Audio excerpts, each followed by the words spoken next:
സമരത്തിൽ പങ്കെടുത്ത ഒരാളാണ്. ഒരു ലേബർ ഓഫീസർക്കും തൊഴിലാളികൾ സമരം ചെയ്യുന്ന സമയത്ത് ആ സമരം പാടില്ല എന്ന് പറയാനുള്ള അവകാശമോ അധികാരമോ ഇല്ല. എന്നിട്ട് ലേബർ ഓഫീസറെ പറയാൻ ഒരു നെഗോസിയേഷൻ നടക്കുന്ന സമയത്ത് നിങ്ങൾ സമരം നടത്തരുതെന്ന്. നമ്മൾ പണിമുടക്കമല്ല നടത്തുന്നത്. നമ്മൾ നടത്തുന്നത് നമ്മുടെ തൊഴിലിന് യാതൊരു ഭംഗവുമില്ലാതെ പുറത്ത് പ്രതിഷേധ ധർണയാണ് നടത്തുന്നത്.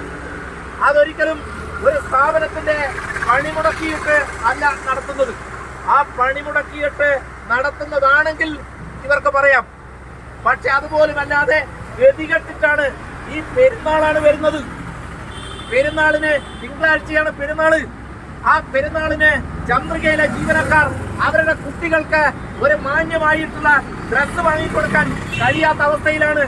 എത്രയോ ദിവസങ്ങളായി, എത്രയോ മാസങ്ങളായി, വർഷങ്ങളായി ഇവിടെ ചന്ദ്രികയിലേക്ക് വരുന്ന ജീവനക്കാർക്ക് അവരുടെ എണ്ണയടിക്കാൻ പോലും പൈസയില്ല, ബസ്സിന് പൈസയില്ല, പരസ്പരം വായ്പ വാങ്ങിയിട്ടാണ് ചായ കുടിക്കുന്നത് പോലും. ഇതെല്ലാം ഇവിടുത്തെ ലീഗ് നേതാക്കന്മാർക്കും അതുപോലെ തന്നെ ഈ പത്രവുമായി ബന്ധപ്പെട്ട അധികാരികൾക്കും അറിയാവുന്നതാണ്. ഇവിടെ കുറെ മാനേജർമാരെ കെട്ടിയിറക്കിയിട്ടുണ്ട്. ഈ മാനേജർമാരൊന്നും ഒരു വാക്കയ്ക്ക് കൊള്ളാത്തതാണ്.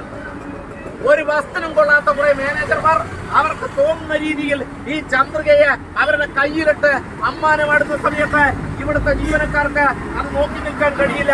കാരണം നമുക്ക് ചന്ദ്രികയെ രക്ഷിക്കണം. അതേപോലെ തന്നെ മുസ്ലിം ലീഗ് എന്ന് പറയുന്ന രാഷ്ട്രീയ പ്രസ്ഥാനം ഈ കേരളത്തിൽ നിലനിൽക്കണം. അത് ഇന്നത്തെ കാലത്ത് ഏറ്റവും അത്യാവശ്യമാണ്.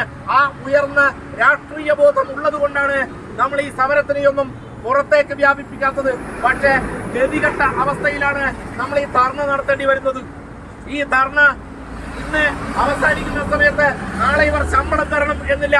ശമ്പളം ഇവരുടെ കുത്തിന് പിടിച്ച് വാങ്ങിയെടുക്കാൻ കഴിയാവുന്ന ഒരു ധീരമായ നിലപാട് നമ്മൾ എടുക്കണം.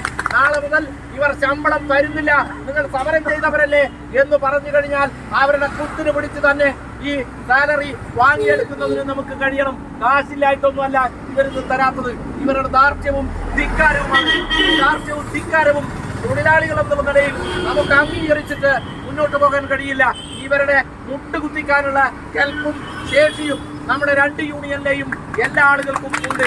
എല്ലാവരും ഒറ്റക്കെട്ടായി നിന്ന് കഴിഞ്ഞാൽ താമസം വിന നമ്മുടെ ശമ്പളവും മറ്റാനുകൂല്യങ്ങളും നമുക്ക് കിട്ടും. നിങ്ങൾ നോക്ക്.